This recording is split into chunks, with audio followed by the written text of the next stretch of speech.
Hey everybody, welcome to the live stream. It is 8 o'clock. We're on November 26th and hope everybody had a happy Thanksgiving. Let me know if anyone is on and can hear me okay.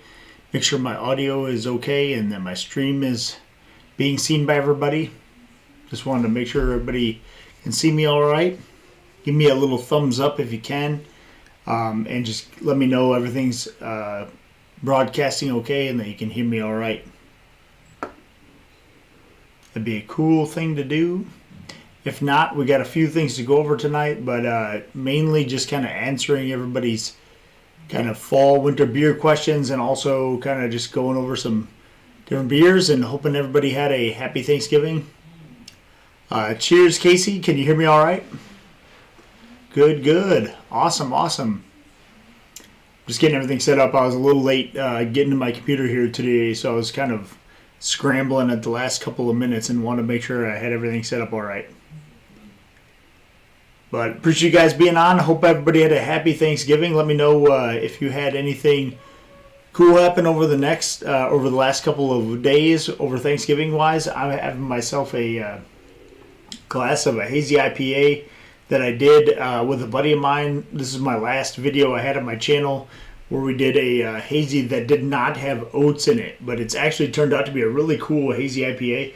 It really still has the chill haze and everything else associated with a hazy IPA, but it doesn't have as much of a mouthfeel. So it was really cool to see that video. If you haven't checked that out, go check it out. But I still have a little bit of this left. I'm actually kind of running out of kegs in my kegerator, so I have like 3 brew days set up back to back.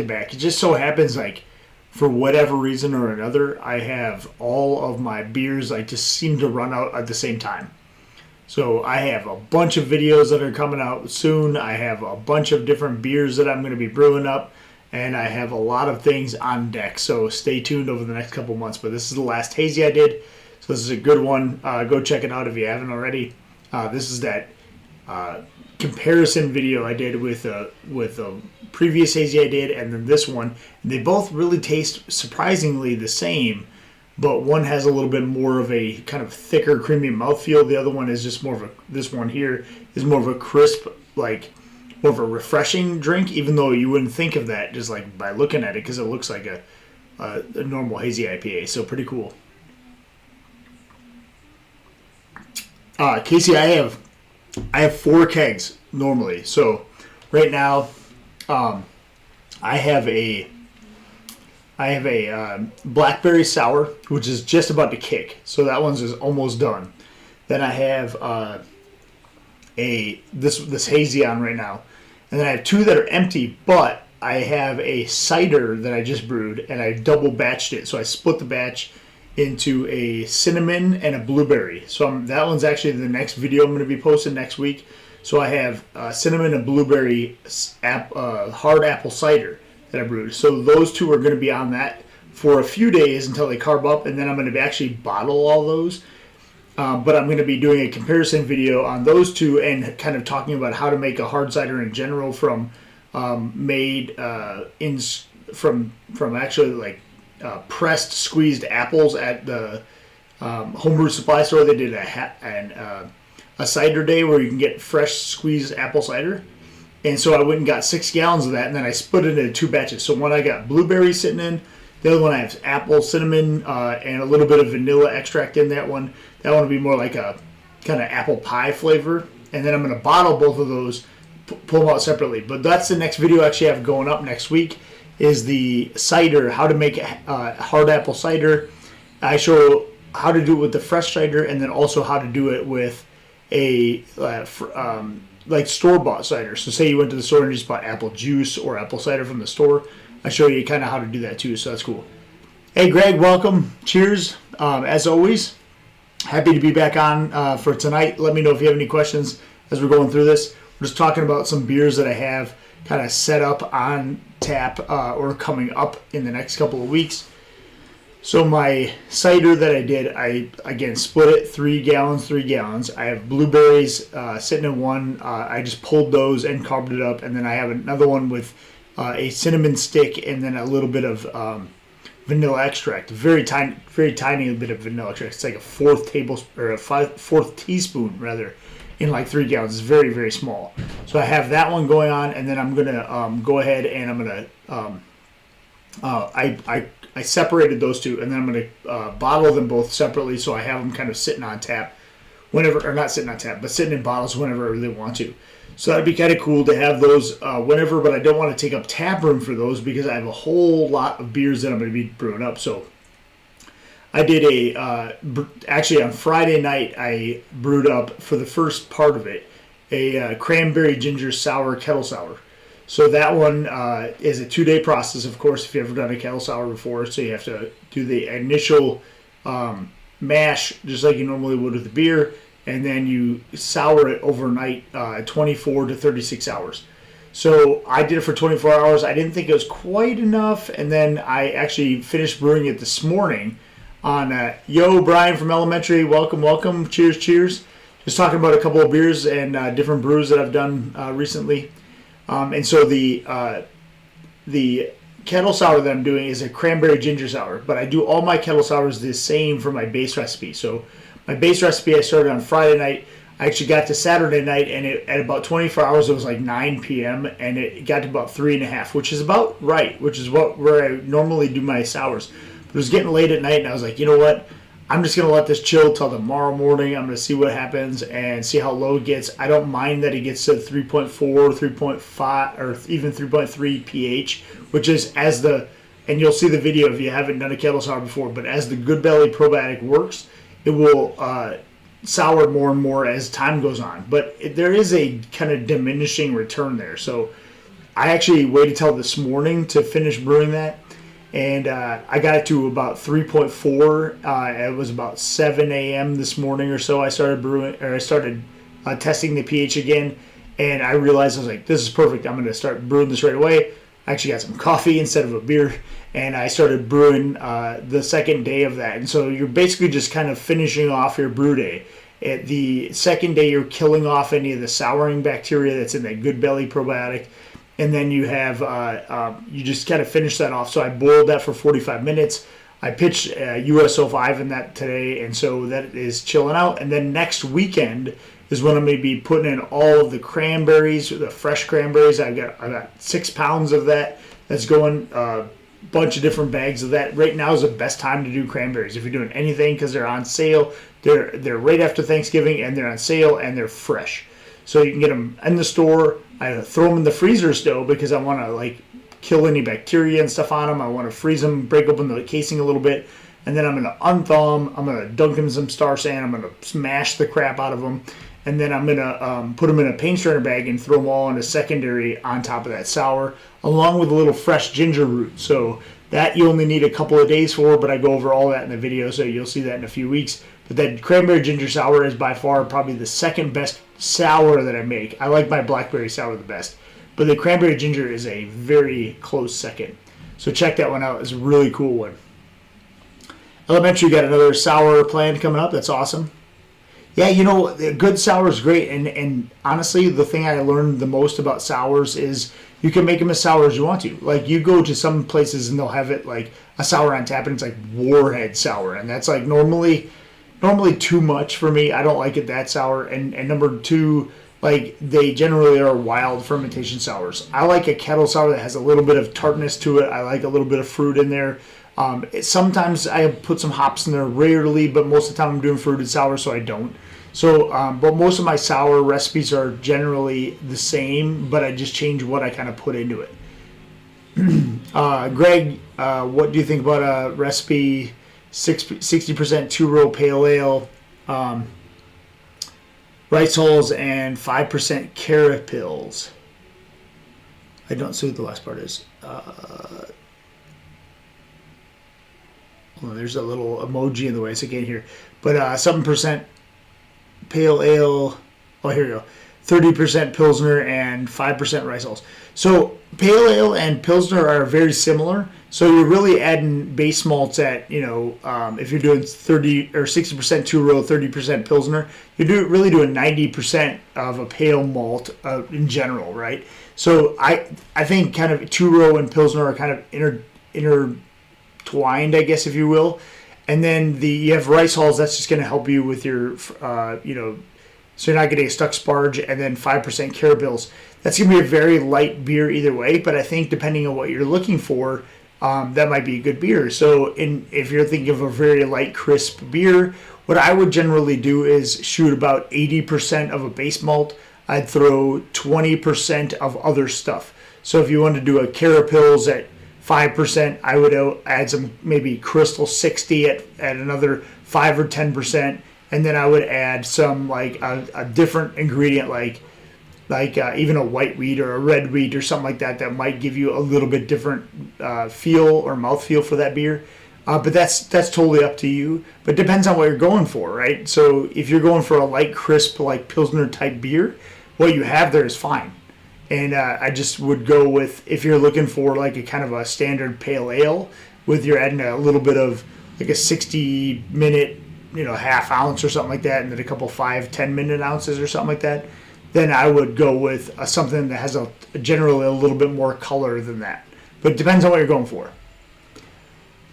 Brian, I like a Berliner Weiss. Yeah, I'm into kettle souring with Good Belly. Yeah, same thing. Good Belly probiotics. Some people will choose, and you'll see different videos online, and some people will choose to use like a portion of one of those 32-ounce Good Belly drinks. I dump the whole thing in.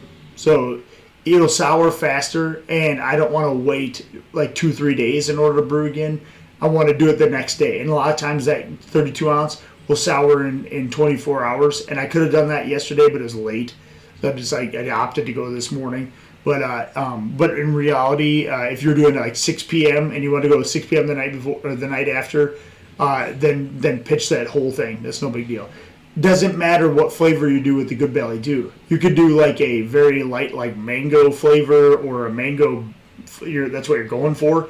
And you can use like a blackberry pomegranate or something like that. Good Belly, it doesn't matter. All that stuff will drop out. And really all you're doing is souring that. And by the time all those proteins and stuff drop out, you won't get any flavoring from the Good Belly whatsoever. That's what I've noticed hands down. I've only actually, even with lighter styles of like a pineapple or a mango sour that I've done, and I've used a very dark, like a blackberry or a pomegranate style Good Belly, and I haven't noticed any of those flavors coming across, because even though it's dark, at first when you dump it in, you're like, boy, it's like purple. But all that stuff is like proteins and particulates that will drop out like you would normally when you're clarifying your beer. So all that stuff will drop out. Just use the Good Belly for the actual Lactobacillus plantarum that's in there, and that's really all you're using it for. So dump that whole thing in there. Citra, Motica, and Pearl for bitterness. Okay, awesome. Motica hops are great. Motica is like a lime flavor, so that's really good. I would use that very late in the boil, 5 minutes or less, maybe right at flame out even, for those lime flavor hops. Citra is good all around. I mean, you can add that whenever you want, of course. And then Pearl, same thing. But you can, whatever the highest alpha acids is of those, I think it's Pearl probably, you'd use for bitterness, and then add as much ABV as you're going for, really. And so 3 to 3.5% ABV, sure. So you can make beers. That's the wonderful thing about homebrewing, is that any type of beer that you're really going for, you can adjust it to your liking. So some people come over and they obviously love my sours or whatever, and they may want it less tart or more tart or whatever, right? But I'm brewing for myself. I'm brewing for people who are generally over all the time. My wife likes the sour beers. I make them for her. I'm not going to make something she's not going to like or I'm not going to like. And same thing with anything, like a pale ale or an IPA or a hazy. I'm brewing them for me, and then if you like them, great. But most of the time, I'm not brewing for like a particular style. Now, if I'm going to enter a beer into a competition, that's totally different. And I'm going to kind of be upfront about that. Like, I'm going to try and hit a mark of like, this is the West Coast IPA that I'm going to try to mimic, and this is, the standard range IBUs or SRM or whatever. But most of the time, it's like, hey, what am I going to like to drink 5 gallons of, 6 gallons of, etc. Yo, Adam with Cheeseology. Cheeseology has been putting out some videos. He hasn't done that yet, but he's been filming some videos. That's Adam on there. He is a good friend of mine that lives nearby me, and so I've been kind of helping him with his channel a little bit. He's just getting that off the ground. He's got a couple of videos on there, but he's also he makes beer as well. But he's also doing a cheese channel. He's very big into making cheese, so he's filming a whole bunch of cheese. But cheese takes a lot longer than beer, so give a shout out to Cheeseology if you can. Hit subscribe. He's gonna have a whole bunch of stuff coming up. If you're into making cheese at all, or you like cheese, go subscribe to his channel. He's a really awesome guy, and also he'll answer any questions you have about cheese making, because that's kind of really outside the realm. But I've tasted some of his cheese just in particular, and it's really, really good. So very, very cool. I like all things fermentation, and cheese is one of those things.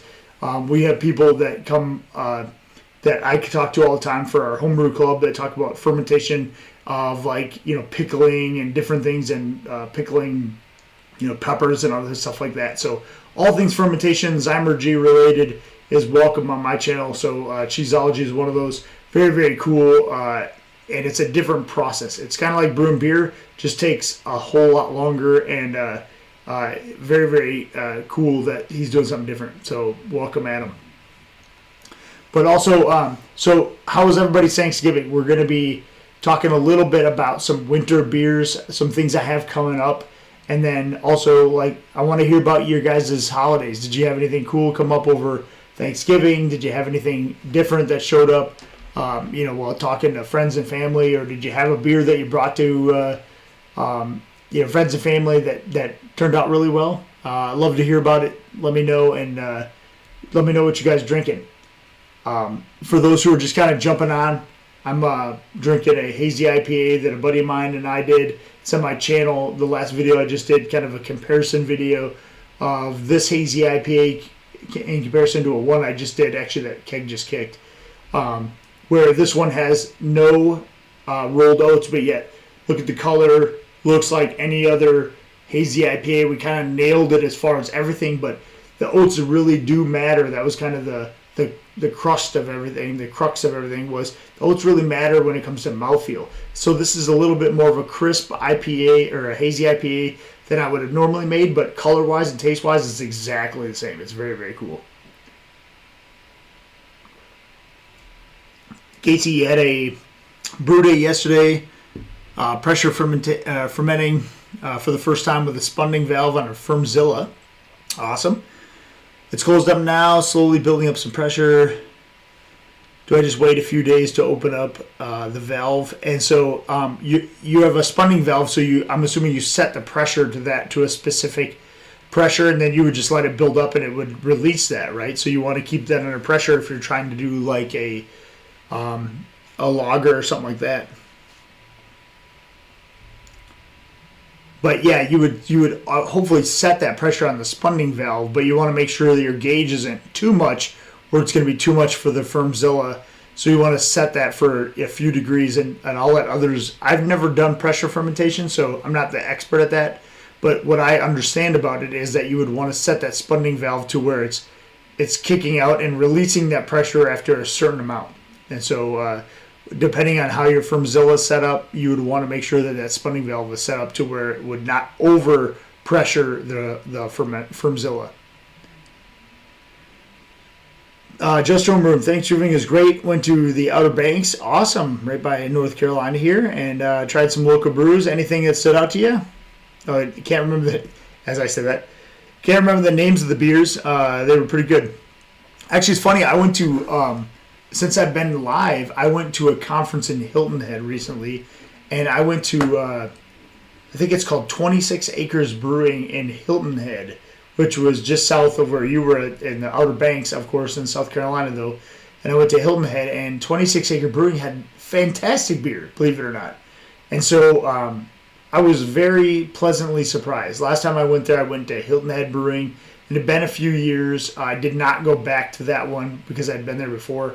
But from what I remember, it was decent beers, but nothing like I was like, wow, this is great. 26 Acres Brewing was awesome. I got a sticker home for that. I put that on my keezer when I got back.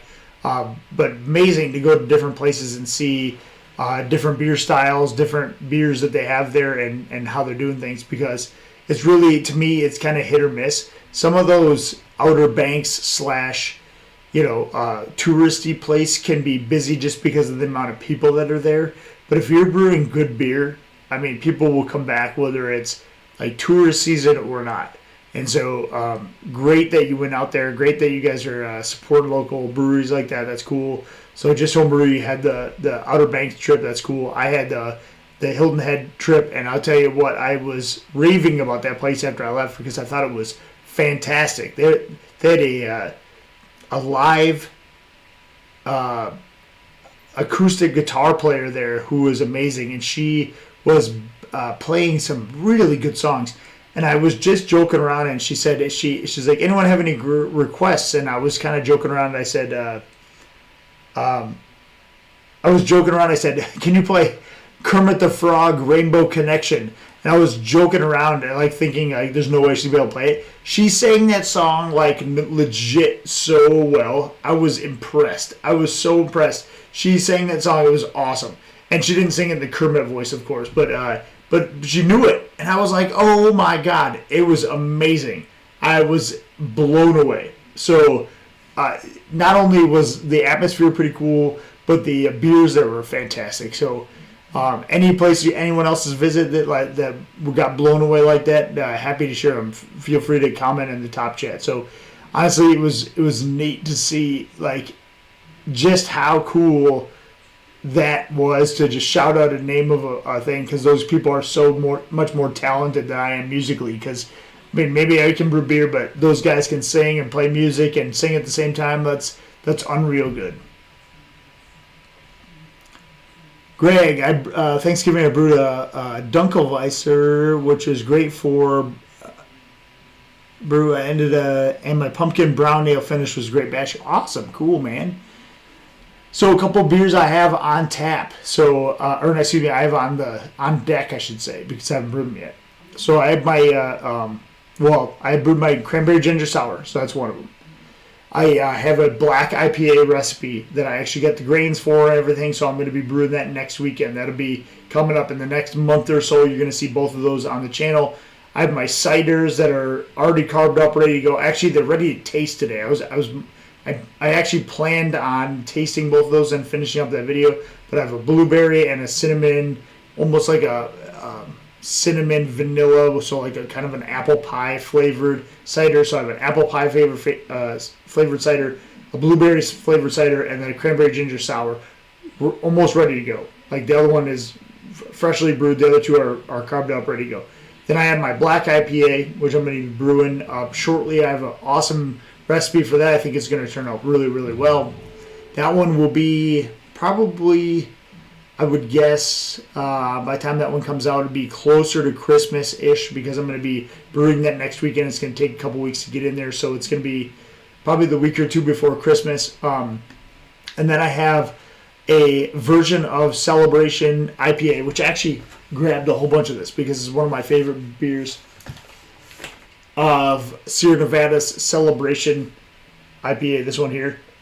One of my favorite beers that Sierra Nevada does. And I grabbed a bunch of them to have tonight because all time, one of my favorite beers, period. And so they brew that one once a year. Once a year. I've actually grabbed, this is my third 12-pack of it, believe it or not, because I love that beer. It's so good. And I brewed a clone of it last year. It turned out really close. It was very good. I'm going to change a couple tiny little things in there, and I'm going to see how I do, and I'm going to brew that one again. I think it's going to be amazing, because my last beer last year was pretty close, and I think with just some small tweaks here and there around the edges, I think I'm going to get it pretty good. So I've tasted a whole bunch of those in the last couple weeks and more tonight, so it's going to be really cool to see how that one turns out. Very, very excited for that. Just tapped an American Stout, really recently brewed. Happy with it. Awesome. Very cool, man. I need to do a porter this winter too. So that was the last thing I was going to say. So I need to do another porter, and then I have a couple of suggestions that people had given me over the last couple of weeks, and I'm playing around with what to do in my fifth beer, because by then I'm going to have one of my other beers out, and so I'm going to be brewing like at least for the next 5 weekends straight, because I'm going to need to be brewing a bunch of beers to keep my taps full. And so I'm going to probably do that Black IPA, the Celebration Clone. I got my 2 ciders. I got my, which I'm going to bottle those, so that's not going to stay on tap very long. I got my Cranberry Ginger Sour, and then I'm going to do a different one of a recommended beer from a few weeks ago. Let me see. I wrote a couple of them down. Some Belgians and well, that's on the other sheet that I had. I have a different sheet where I have a couple of other suggestions that you guys told me about. So I'm gonna do that. But I want to let you know I'm taking any suggestions that you guys have for beers that you want to see in the future. But I just want to make sure that number one, there's something that everybody's gonna want to see and hear about and learn about. And then also, like, kind of get out of my wheelhouse a little bit, right? So I've done some porters, I've done some vanilla porters, some coconut porters, that kind of stuff. But I'd like to just get a little bit out of my comfort zone about doing beers that I normally wouldn't do in the winter months. And I think that'll be a good, like, kind of January, February type of beer to kind of introduce people to as they're got new kits for Christmas or what have you. And that kind of brings me into my next little spiel. So this is kind of Cyber Monday coming in tomorrow, and we had Black Friday last Friday. I avoided the stores at all costs because I'm not going to go out in that madness. As much as I am an extrovert and love people, like, those stores are just, that's not going to happen. I'm not going out in that junk. So what I would like to do is I put together a list of stuff that I found on Amazon that I was like, hey, look, these are all kind of Black Friday homebrewing stuff. And I purposely tagged them all and I put them in my store. So we didn't have to go through and look on Amazon for, like, homebrewing stuff. You can just look on my shop on my Amazon store. So if you want to look through there, you can. There's you can go on my Amazon store. It's Amazon.com. I think it's or Amazon.shop.Cityscape Brewing or something like that. The link is actually in the video description underneath here, so I'm probably butchering that. But if you want to do that, go ahead. There's a whole category I put out called Black Friday Deals. And I don't know if they're still on there for Black Friday or if they're going to carry over into Monday, but I'm going to definitely keep that up to date starting tomorrow. Once I see some new Cyber Monday deals, I'm going to update that to kind of Cyber Monday deals. And then I'm going to put on some of the new stuff I see jump on tomorrow. So you guys don't have to keep up with all the homebrewing goods. Just go on and look on my shop, and you're going to be able to see all the stuff that's homebrewing related that's on sale or for discounted price that I think is actually, like, a good deal. I'm not going to put, like, something that I don't think is a good deal for, like, $1 off or something like that. But something that I think is a good deal, I'm going to put in that store. So go ahead and check those out. They're everything from hydrometers to pH meters to kettles to, tilt hydrometers, refractometers, those kind of things. All that stuff's in there. There's a whole bunch of stuff on sale on Black Friday. I went through, like, hundreds of items to make sure that I was getting everything, and then I put them in that Black Friday sale just so you have one place to go look for beer brewing stuff. So check that stuff out. It's my Amazon shop. Again, it's in the link description underneath here. Lagers and dark lagers. So good thing you mentioned that, Brian, because Brian from Elementary. So lagers, I don't do a whole lot of lagers, but I am going to be doing a Pilsner. And mainly because I want to have a lighter beer on tap for a longer time. And I got donated a 10-gallon corny keg. If anybody hasn't seen a 10-gallon corny keg, you're not weird, because I hadn't either until literally I got 11 of them. So I got donated 11 corny kegs, 10-gallon corny kegs. I sold 10 of them to other people to kind of help my homebrew club, and then I kept one of them myself. I bought that myself from my homebrew club, technically. But I kept one of them because what I'm going to do is I'm going to do a double batch of a Pilsner, and I'm going to lager that in this 10-gallon thing. So normally instead of doing like a 5-gallon, I'm going to do a 10-gallon Pilsner, but I'm going to do a back-to-back kind of brew day because I can't do 10 gallons in my system together. So I'm going to do that. But I'm going to put that one on there as a recipe on my channel. But I'm going to do 10 gallons of it back to back, so I can ferment in there, and then I'll eventually lager in that 10-gallon keg, and then cold crash and have a good Pilsner on tap for a long time. So hopefully that turns out cool. Yeah, I've never heard of a 10-gallon corny keg. It's the same lids, same connection, same everything. It's just 12 inches wide. It's like huge. So never heard of one of those, but now I have 11 of them, or I had 11 of them up until a week ago. So I kept one of them. It's very cool. I'll show you guys that in the future video because that thing's neat as hell. But they're normally like $200-300 or up to $700 depending on where you get them, used or not. And I was kind of giving them away, if you will, for like a fundraiser to our homebrew club members.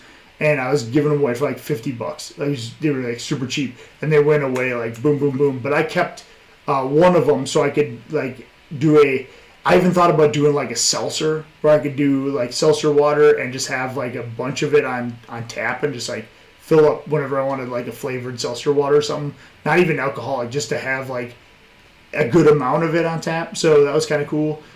So we'll see. I'm gonna play around with that keg a little bit, but that's kind of cool. But pretty neat, and I think I'm going to do a Pilsner with that one specifically. So for the lagers, that's one thing I'm going to be doing. Brown ale and a nut brown ale. I've done a nut brown ale before. That's very good. I actually like a good amber ale or even a red ale. So not outside of my wheelhouse there, Kevin. I like doing those things, and that's a good idea. That's a great kind of early spring, late fall beer too. I've just got a lot on my plate right now as far as beers coming up, but I'm gonna write that down because I wouldn't mind doing another nut brown ale. It's a good suggestion. I actually think I would like that better than doing some, Belgian or something like that I don't know that I would go through as much of just personally drinking. So I think it's a good idea. I'll write that down.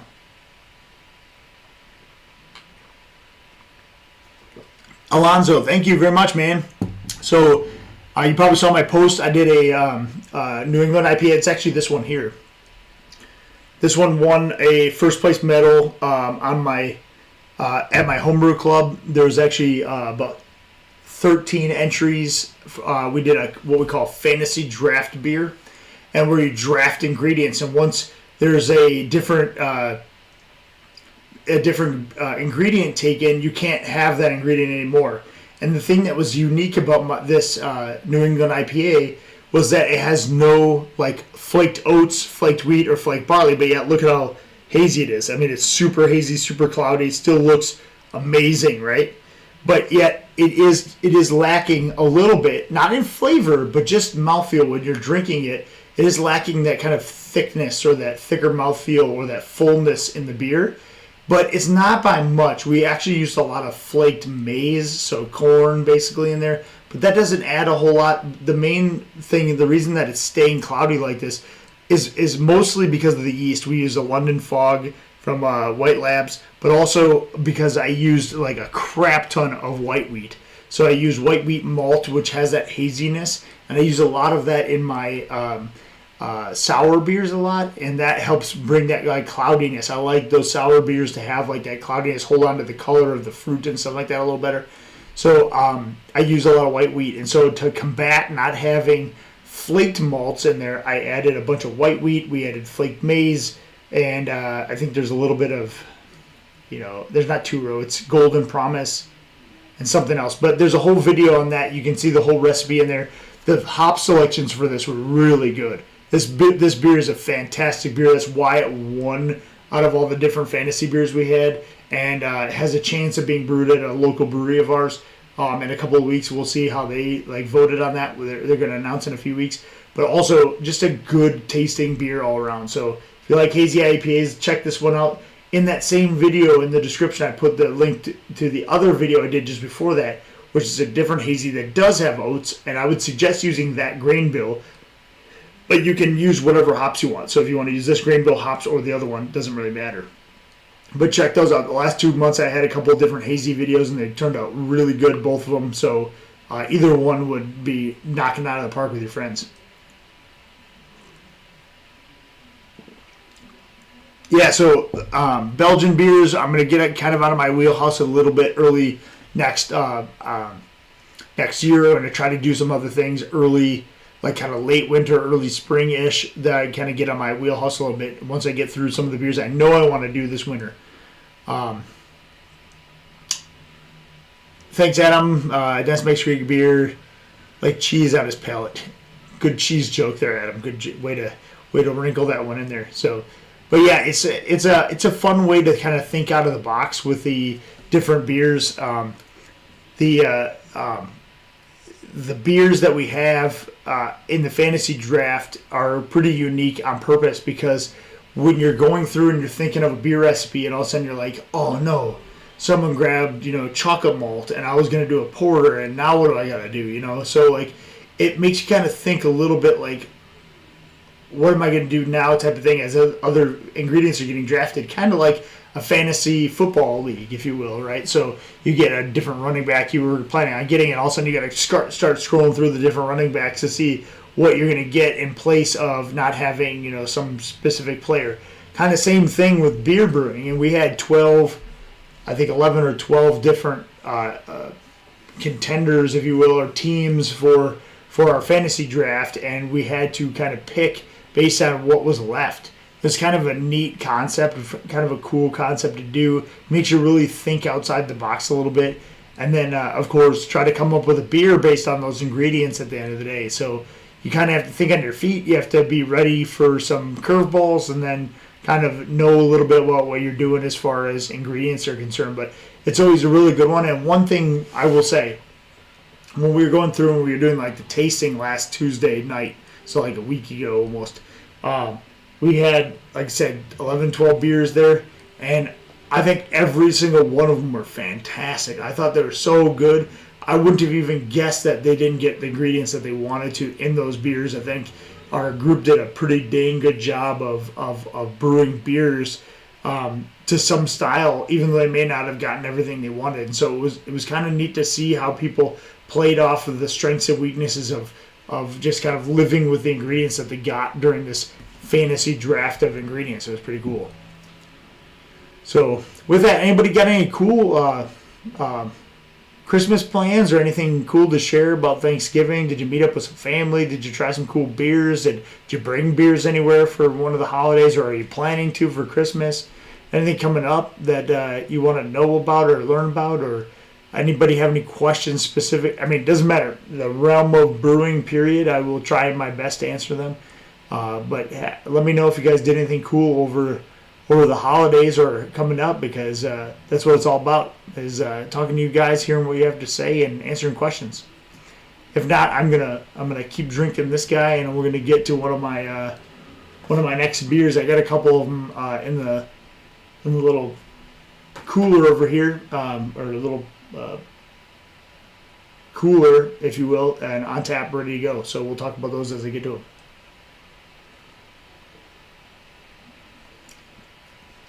But yeah, solid beer. I actually really like this one a lot. I've been, I had those two hazies on tap, so I had to drink one of them pretty, I wouldn't say aggressively, but I had to drink it pretty good, just to kind of get that one back. And I just kicked the last keg of the other one yesterday, and it made some room for my other beers that I have going on. So I have a lot of different beers coming on tap, and coming on deck. I'm saying on tap. On deck, I have about 3 beers again that I'm really excited to brew. I have not brewed a black IPA before, so I'm very excited about trying that one. That'll be a different beer I haven't done before. It'll be a lot of people seem to think that like you should have a black IPA should have like a characteristic of an IPA. So if you were drinking one blindfolded, you would have your black IPA over here and your regular IPA, and if you tasted one, it should taste the same, and you shouldn't be able to tell which one has the darker color. And that's not always the case. Black IPAs now have their own BJCP style, so it doesn't have to be the exact same as a regular IPA. But I am trying to go for that less robust roasty style, but it can have some of those elements in it. But it should still have like the citrusy West Coast IPA flavors in it. Right, so you don't want to completely make a porter or a stout out of it, even though it's black.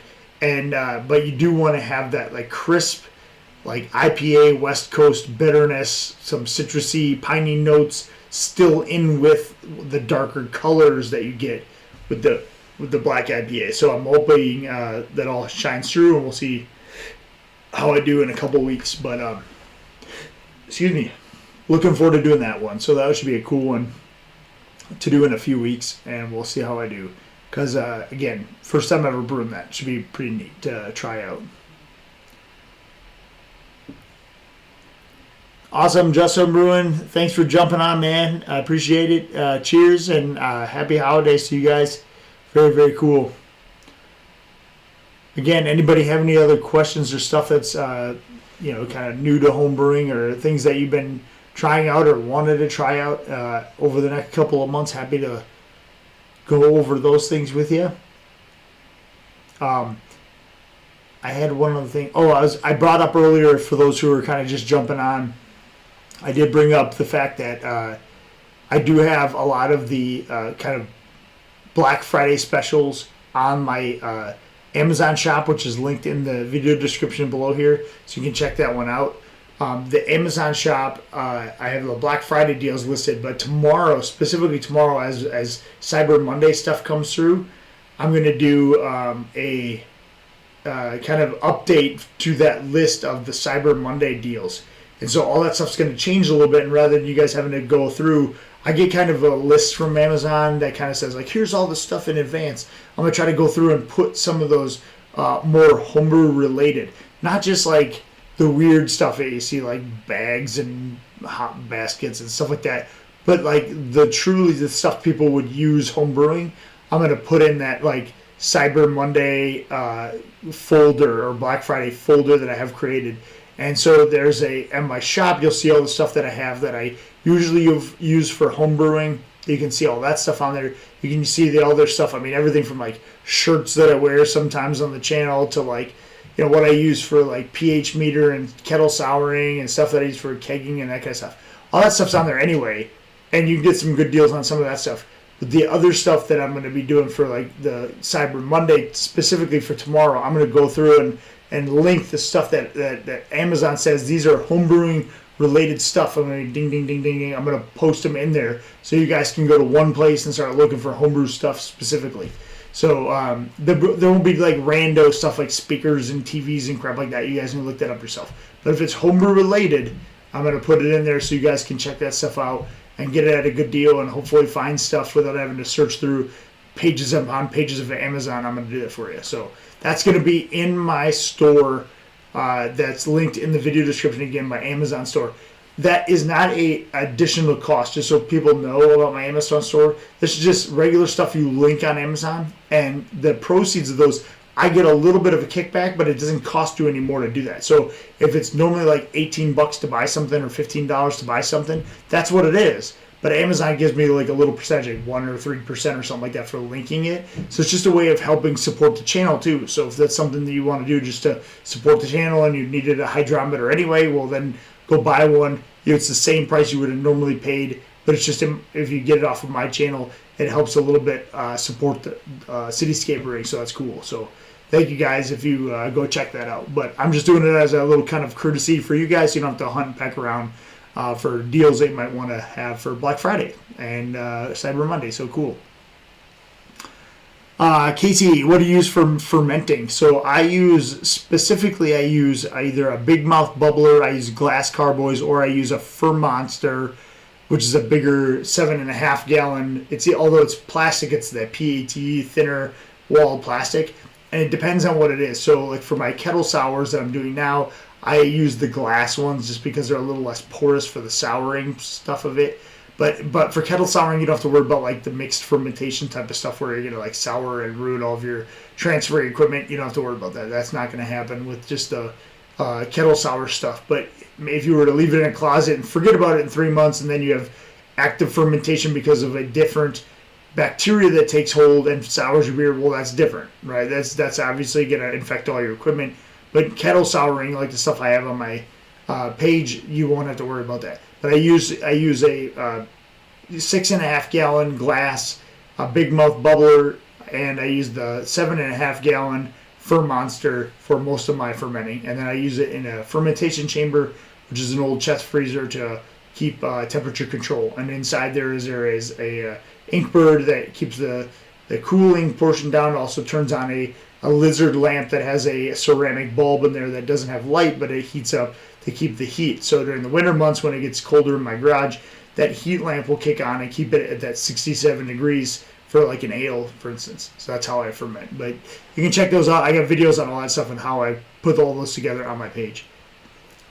Also, do you think it's worth buying and using a hop spider? So yes, yes I do. I do not like putting hops directly in my boils, even if there's a lot. So I use two different styles of hop spider, and you'll see those in my videos. I use a mesh 6-inch screen version, which is like, I don't know, 12 inches deep, and then it's 6 inches around.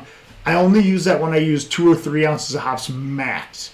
Other than that, I made my own hop spider, and you can actually search my channel. There is I used a piece of PVC flange that's in the middle, and then longer screws that hold it on the outside, and then I use a paint strainer bag that goes in the inside of that, and that can hold like 10 ounces of hops in a boil easily, and then I can easily pull that bag out at the end.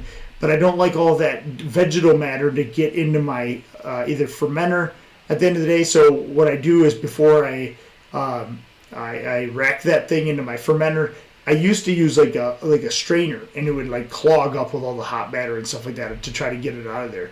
But it took forever, so I started using the hop spider, and that was a game changer. I haven't noticed any difference as far as like hop utilization or anything like that by using those. You just got to make sure that when you're using them, you're lifting up out of the boil and make sure the oils drain out a little bit.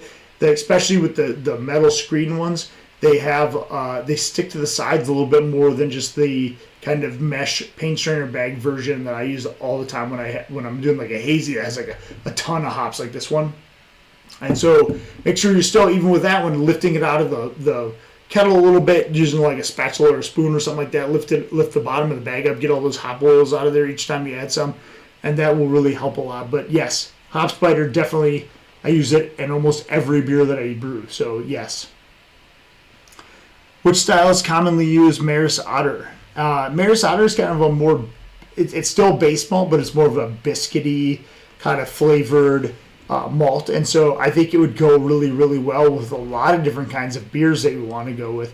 But I don't know if there's a specific style necessarily that uses Maris Otter. I will say that if I'm going to do like a pretty low,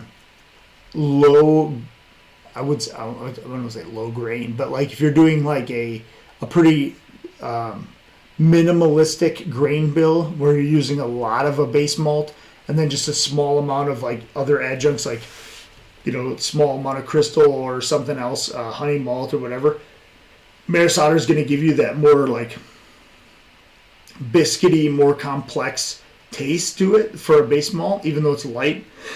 And so if I do like a smash beer, which is single malt, single hop, right? So a smash, single malt, single hop. And if you do that one, I like Maris Otter specifically for smash beers just because of the complexity of that base malt. So if you're looking at like trying different hops and you want to do a smash beer and you say, I'm going to use all Maris Otter and then I'm going to use different hops, I like that as the base malt because it's a good tasting malt variety if it's just by itself. Now, I will use Maris Otter in place of, you know, different base malts from time to time, but it depends on the beer, it depends on the brew, and what style I'm going for. But Maris Otter is a great one if you're trying to go for like that more kind of biscuity, fuller beer. If you're going for like a crisper style, like a Pilsner or a certain, I mean, I guess pale ales, you can even use Maris Otter. There's a room for that. But if you're using like a smaller, lighter grain bill, by itself, Maris Otter is really good because it'll give that complexity to the base malt. I guess I don't have one that I specifically use Maris Otter for. I could probably look it up on which ones I've used in the past, but nothing's really come to mind. And other than some smash beers where I use it as like the main ingredient, right? I do use Maris Otter as a portion of a grain bill for a lot of different beers.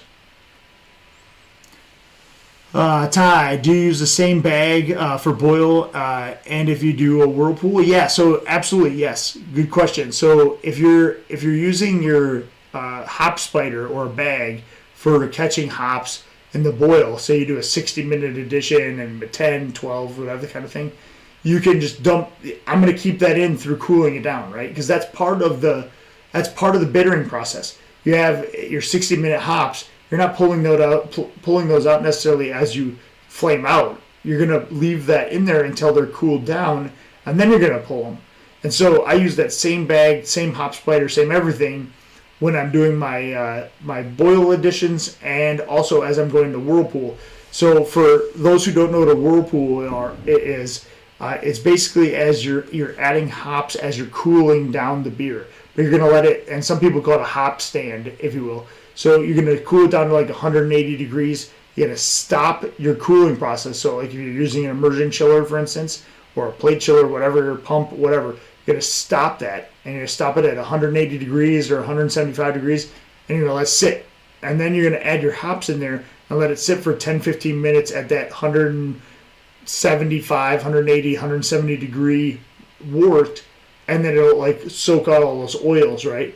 And so I'm going to add those hops in my hop spider at that time, let it sit around. I'm going to stir it a little bit, make sure those hop oils are getting out there, maybe even lift up the hop spider a few times, get those oils out. And then I'm going to continue to cool down after that 10-15 minute hop stand. So great question, Ty. Yes, I use the same thing. That's what I did with this one specifically. So is I had a lot of whirlpool hops, a lot of hazies. That's mainly when you add hops is at the whirlpool process. You're going to add that hop spider, and you're going to do all of that in the same hop spider, same bag, if you will, as you would with any of the boil processes. And then when that's done and cooled down, then you pull the whole hop spider, the whole bag out, right? And then you let that, of course, drip out and drain as it's cooling down. And then I pull the whole thing out because I don't want any of that hop matter getting in. The most important part is the oils, and those should already be out by that point anyway in your beer.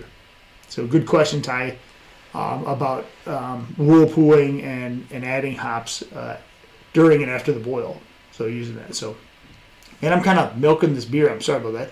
I'm going to keep going, and we're going to drink one of these other ones. I've been talking a lot. So awesome questions, you guys. Keep them coming. Love the questions. Great.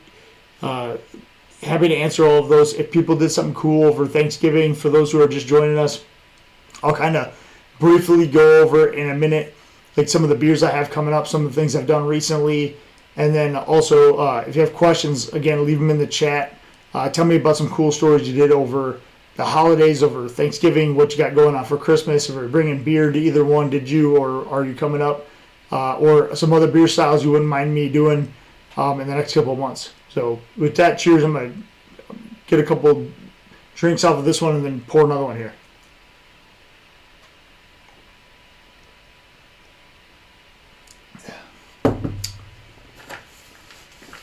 The next beer is definitely got to be, after I finish this one, is a Celebration from Sierra Nevada. If you were on here earlier, you heard me already talking about it. It's one of my favorites that Sierra Nevada does. Very, very good beer. Very, very good. Probably one of my favorites as far as the seasonal beer is concerned. So just to touch bases a little bit before I get finished with that one. I've got 3 beers that I've kind of finished up. 2 of them are actually ciders, and I did my next video that's going to be coming out is a cider video for those who are just jumping on or catching this a little bit later. I have a fresh apple cider, hard cider video that I'm doing. I split the 6 gallons that I got of the hard cider into 2 different batches. So you get a blueberry version, which I added fresh blueberries to, and then I have a cinnamon and a small amount of vanilla extract I added to. So those are 2 different ciders, same batch, that I fermented, and those are actually ready to pour. I was planning on doing a little tasting. I have not tasted either one of them yet. I was planning on doing a little tasting video today and recording that to finish out that video, but that'll be up next week sometime, or maybe even a week from now, depending on how fast I can edit that one. I just brewed this weekend the beginning of my cranberry ginger kettle sour, so that one's done in the fermenter. So that's gonna be really cool. So I have that one going on. I have, and that one is pretty neat because cranberries are in season right now. So anyone wanting to brew with cranberries, very cool thing to do this time of year. Is cranberries are fresh at the store, ready to go, and so you can get a lot of really cool flavors out of the fresh cranberries rather than using like canned or frozen or anything like that. So that's really neat. You can also, I have so those are the ones I have done. I have grains already for a black IPA. I haven't done that one yet, but I'm going to be brewing that one next week. So that one's going to be pretty neat. I haven't brewed that one. I haven't brewed a black IPA ever. So this will be kind of my first ever doing that. Looking forward to doing that one. I think it's going to be really cool. So a couple questions here. You have Casey asked, do you always do a yeast starter or only for high ABV beers? Good question. Great question, actually. So Casey, I don't always do a yeast starter. It depends on the yeast itself. If it's a dry yeast like US-05 or even like Verdant IPA, which I use from Lullamon, which is a dry, hazy IPA strain, I do not necessarily make a yeast starter for those. Depends on how often or how old the yeast is, though. And so it's a kind of a loaded question, if you will. But I also think that it really depends on the style. So most of the time for liquid yeasts, I always use. So if I'm using like a London Fog, which is a White Labs liquid yeast hazy IPA, which I've just done recently, so I'm using that as an example, I'm going to always make a starter for that one, 100%. If I'm doing for instance, my cranberry ginger sour I use US-05 for all my sours. And mainly because it's just a clean ale, easy to get yeast. And it doesn't change the effect very much because of the yeast. I just want it to be clean ale yeast. That one I sprinkle right in. It doesn't really matter. I just take one packet, sprinkle it in, no big deal. I always use yeast nutrient when I'm brewing, but I don't necessarily use a yeast starter for those. Even though the cranberry ginger sour was at 1.062 or 1062, that one, even though it's a little higher than 1060, I didn't use one because it's dry. But if that were a liquid yeast I was using, I'd almost always use one. Now, with that said, the rule of thumb kind of has changed over the past little bit about making a yeast starter. So some of the Omegas of the world and even the latest White Labs vials are much bigger, and they can handle up to a 1070 gravity beer as long as they're not older than 3 months. And so you can look at the date on them, and they'll tell you whether you need to make a starter or not, depending on what date they are. But it's always a good idea, especially for liquid yeast, I think, to kind of make a yeast starter no matter what the date is, and that's because it kind of gives the yeast a little kind of running start. I like to think of it as a warm up before a track meet or a race, right? Like you're getting your yeast ready to go. They're running, they're warming up, they're stretching. They know what they need to do now. And then when they hit the ground running, then when they get to the race, they already know what they're going to do. They're hitting the ground running, right? So they're already prepped. There's no lag time. They're just ready to go. So when you pitch that thing in there, the yeast is just going to go to work. It already knows what it needs to do. It's going, right? And so there's some benefits to doing a yeast starter no matter what. But I don't always do it. So it's a more complex question than that. But I would say that for most dry yeast, I don't if they're under 1060 specifically or less. But I always use one for a liquid yeast no matter what. And so that's my kind of rule of thumb. But there are specific instances where I may not use a starter for a liquid yeast. If it's very fresh and it's under maybe even 1050 or something like that I'm starting at, then I definitely won't use one because I won't have to kind of do the whole yeast starter thing. But I have a lot of yeast starter concentrate jars, and if you've looked at my channel at all, I did a video on how to make like these little yeast, it's almost like proper starters, like homemade proper starters, where you make like a yeast starter and you put them in little concentrated glass jars and you can them. And so they vacuum seal on the lids and stuff like that, and then you can use these little yeast starters all year round. And I made like 15 of them. So that's going to last me like a year of like proper starters for like just a couple of cents each jar. So if you haven't checked that out on my channel, go do that. It's very cool. First time I've ever done that before, and I've used several of them, and they're fantastic. They work awesome for yeast starters. So check those videos out. Casey said, try to make a NEPA. Ended up being more like a hazy session IPA, but it was okay, kind of light, 4%. Wanted more like 6 to 7%, but I think I should have done a starter. Did it end up with a really high final gravity? Is that why? Or did you have a low starting gravity also? And some of that, if you had a low starting gravity, meaning like what was your gravity before you pitched the yeast basically?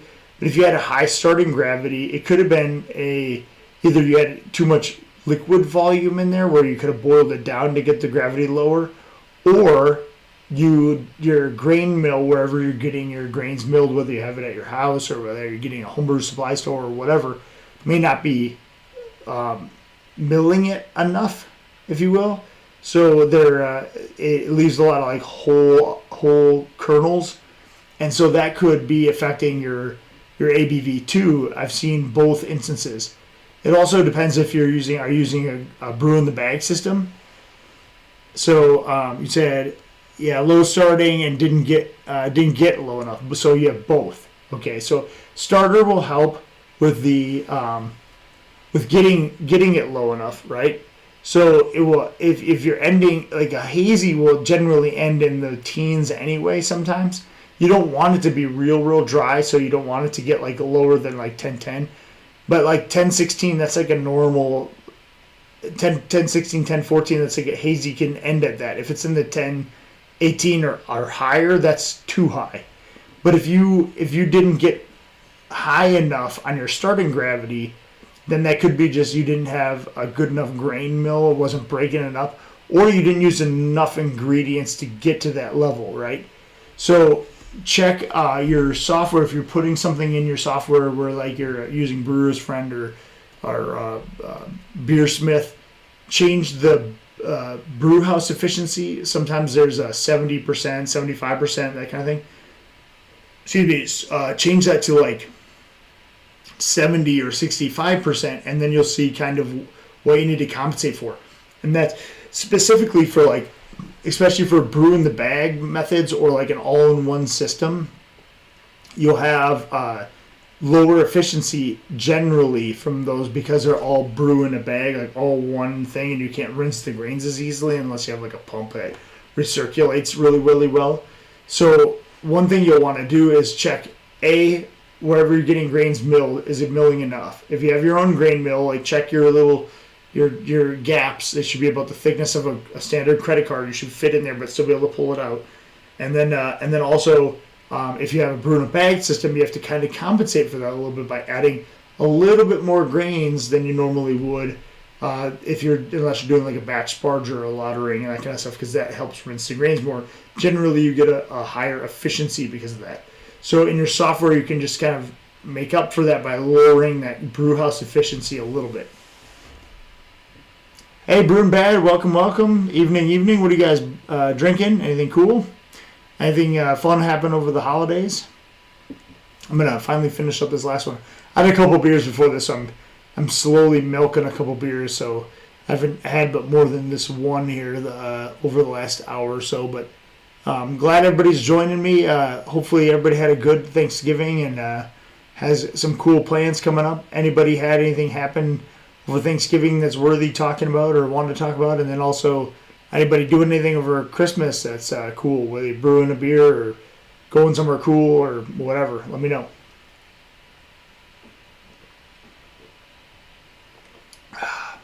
Finally finished my first beer in like an hour. I've been milking it. I got a Celebration IPA I'm brewing. For those who are just jumping on, I have that one as one of my kind of to-do this fall. I did a Celebration clone last year, which was fantastic. Turned out really well, but I have a couple things I want to change on, so I'm going to brew another one. Since this beer style has been out in the last couple months, I probably bought like 3 12-packs of it. It's awesome. It's one of my favorite seasonal beers, period. But Sierra Nevada does a good job with this one. So you're enjoying my Sticky Nuts beer. Great recipe. Awesome. Thank you. Appreciate it, man. That was a unique beer that I did. For those who are wondering, Sticky Nuts beer was a maple pecan brown ale.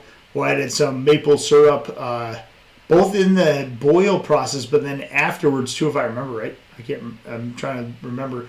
It was a brown ale. We had to use a secret ingredient that we didn't know before we went to this contest about what ingredient we had to use, and one of it was maple syrup. So it kind of threw us for a loop. Every year they choose a different secret ingredient, and that year was maple syrup. So we had to do that. So we made a beer. Cheeseology with Adam and I, which actually brewed this one together. Adam's on this thread tonight. We brewed Sticky Nuts together, him and his wife and I, and we actually got first place, People's Choice for that beer. It was a pretty different tasting brown ale, which had kind of roasted pecans in it. We did pecans, roast them in the oven, and then I also did some Vermont maple syrup, so that was cool. So on to the Sierra Nevada Celebration Hop IPA. Very, very cool beer.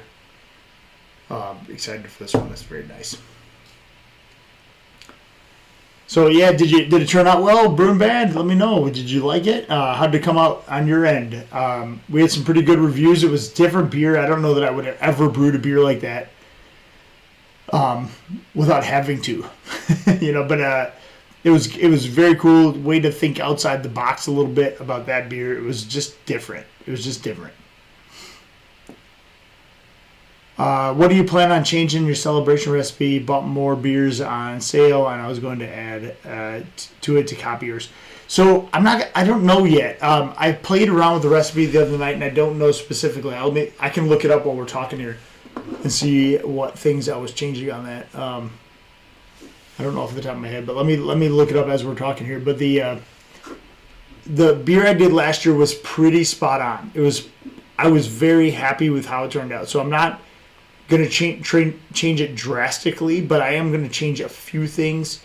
Maybe even just some water addition type stuff. Just trying to make it kind of.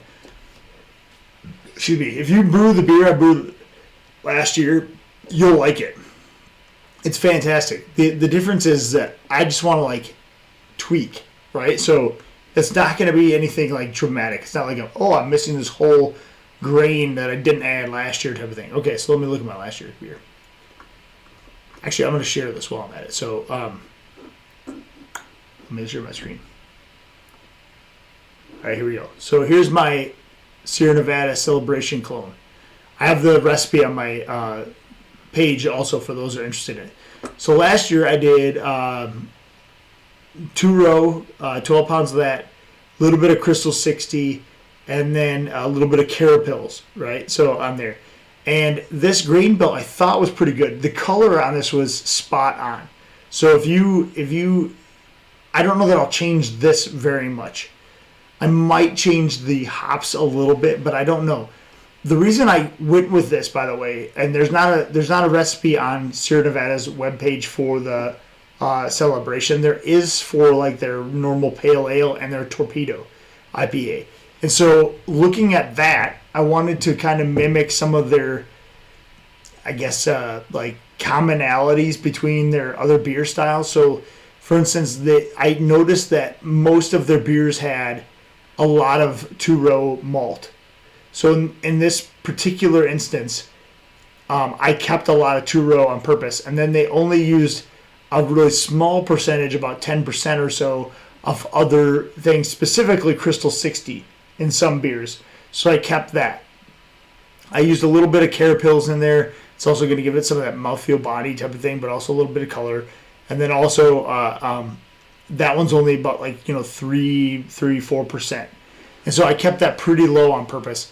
But these two specifically were ones that I thought.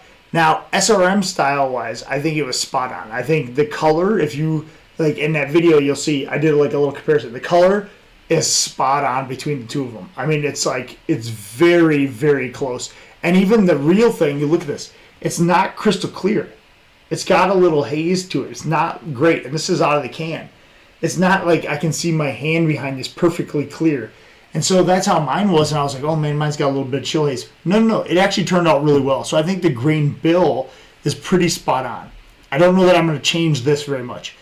I might change a little bit of the hop schedule a little bit, maybe even varieties, but probably more or less how much I add of each. So I know I'm going in the weeds a little bit.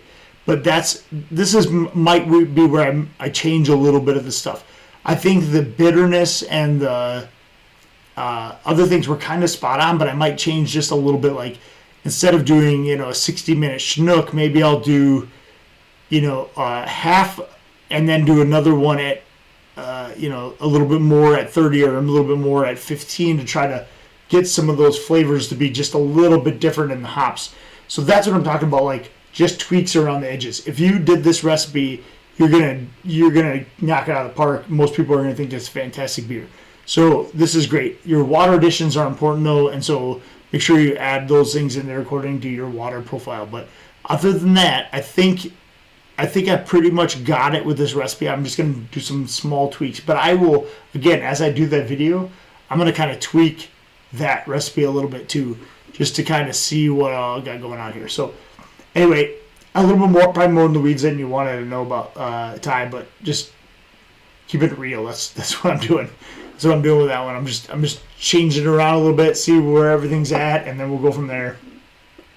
But that's what this channel's all about. Like, go into the depth if you want to. Yeah, it's really nice. Next time I think I'll add more pecans as great beer for the season. Yeah, so you can add a little bit more roastiness with adding some pecans in there. We were specifically with that one, Brewing Bad, we were trying to go for that maple syrup flavor that we had to pronounce in the beer, so we didn't want that to be hidden. But if it were just me and I was doing this beer for like an average person who didn't care if there was a lot of maple flavor, I might have kept that up a notch too. I think you're right. So I think that's good. A good critique. Oh, excuse me. Oh, been a long day of putting up Christmas decorations and all kinds of crap. So I'm almost already over Christmas without being at Christmas yet. So what are people doing for Christmas? Any cool plans? Anything you guys want to tell me about for as far as Thanksgiving? Any beers you have planned? Any upcoming stuff? Feel free to leave again more comments. I'm gonna go ahead and try this other beer here.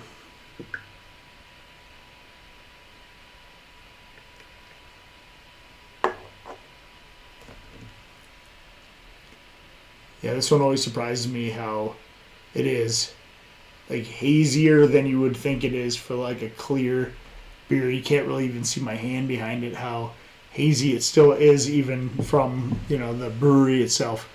Pretty nuts thinking like this is a commercial beer that they put out that we're trying to like mimic, but yet it's not perfectly clear. That's kind of on purpose, right? Casey, the hazy IPA is a good one. The one I would suggest doing is the one I did 2 videos ago, not the comparison one, but the one that just says, I think it's like best IPA or hazy IPA video or something like that. It's like 2 videos ago. That one, the comparison video also has a link to that one if it's not in there. I can't remember exactly what it's called.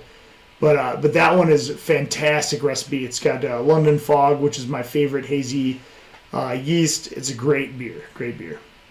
You will not be disappointed for that hazy IPA. You'll serve that to your friends and family. They'll love it. That one again is just a solid hazy IPA. And again, people get kind of freaked out. I had someone message me the other day and was like, I've been kind of hesitant about doing a hazy, and and same with kettle sours. People get a little bit of, I guess, beer anxiety, if you will, about doing a hazy or a kettle sour because it's different. It's different than your normal like 60-minute editions, 30-minute editions. Hazies are no different. All they are is you're just basically boiling it all and not adding any hops until the very end. So in reality, if you don't like the Whirlpool hops, you could just add them all at flame out. Just add them all. I mean, it's really not going to be that much different.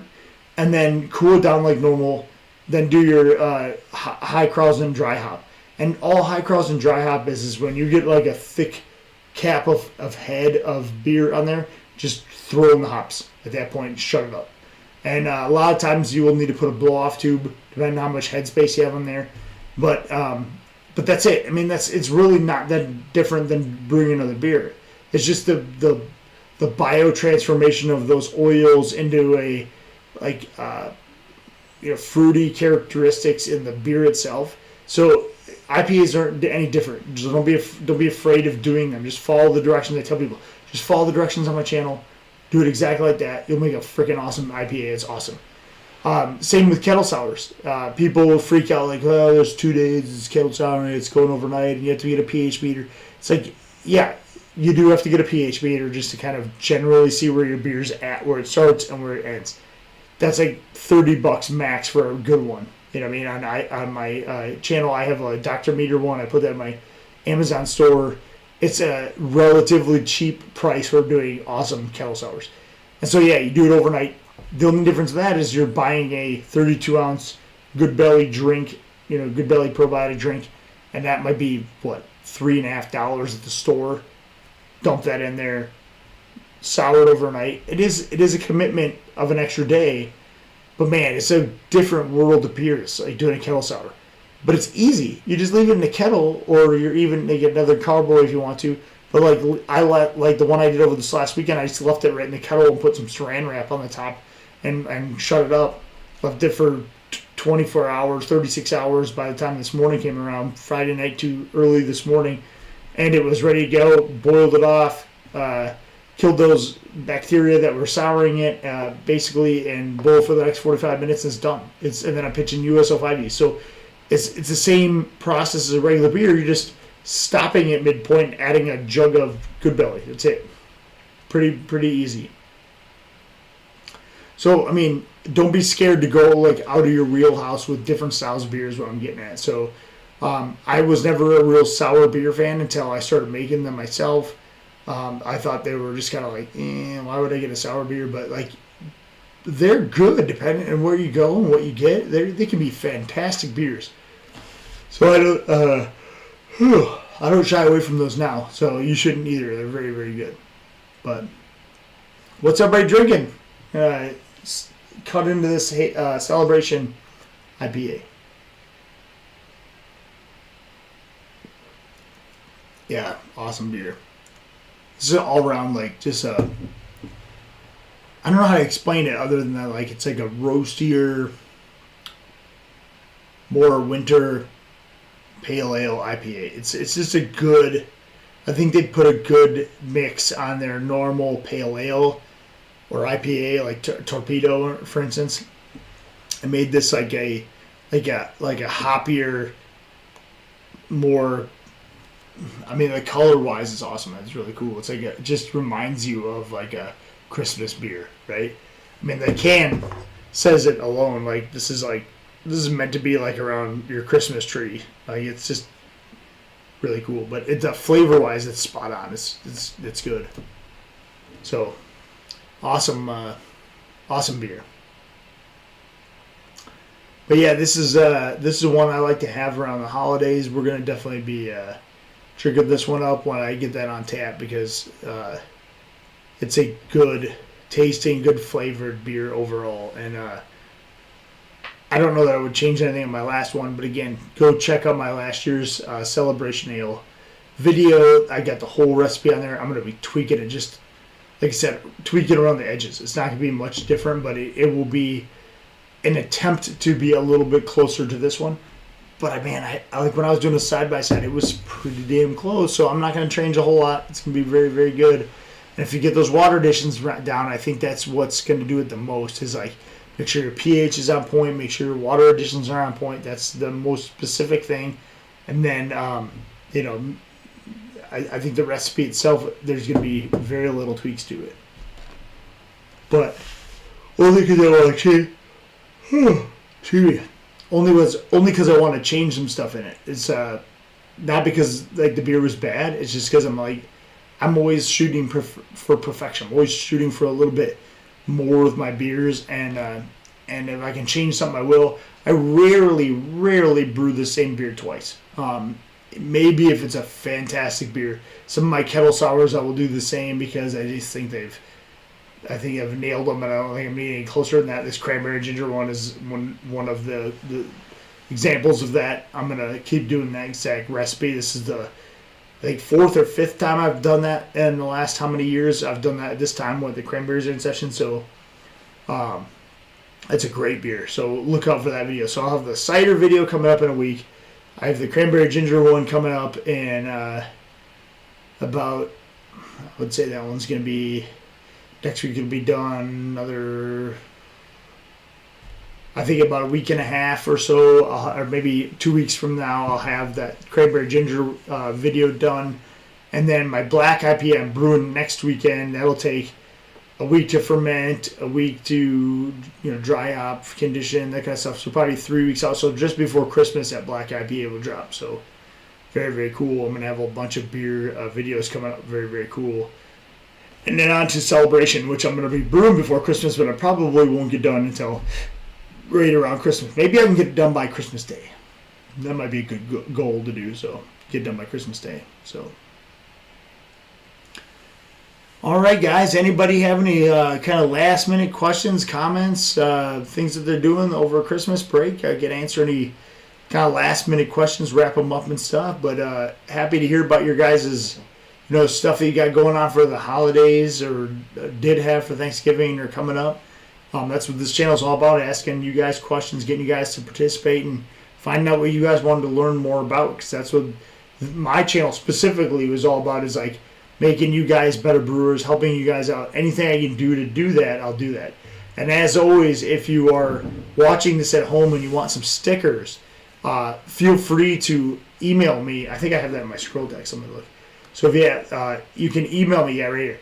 Email me your name and address to cityscapebrew@gmail. Again, it's not cityscapebrewing@gmail. It's cityscapebrew@gmail.com. I'll send you stickers for free in the mail, and then you guys just pass them out to whatever. They have my logo on there that looks just like the one up at the top, whatever over here, top corner up here, but it's got a little QR code, so when people scan that, they go to my channel and see all the different videos and stuff. So you can pass them out to your friends, pass them out to your family members, put them on places at breweries. People can scan them, learn how to brew beer. So, I mean, that's what it's all about, is like getting the word out about brewing beer, getting the word out about my channel, and helping people become better brewers in the meantime. So if you guys are wanting to get a sticker, go ahead and email me at cityscapebrew@gmail.com. So, Casey, do it. Go ahead and email me, cityscapebrew@gmail. Just give me your name and address, and I'll mail you guys a few of them, a handful of them. I got a whole ton of stickers. So I'll email you mail you a handful of them, and then you guys can use them on your keys or hand them out to friends or whatever. Share them on, go to breweries, stick them on their wall, do whatever you need to do. So that's always a cool thing to do. Like I said, I got a whole bunch of those things.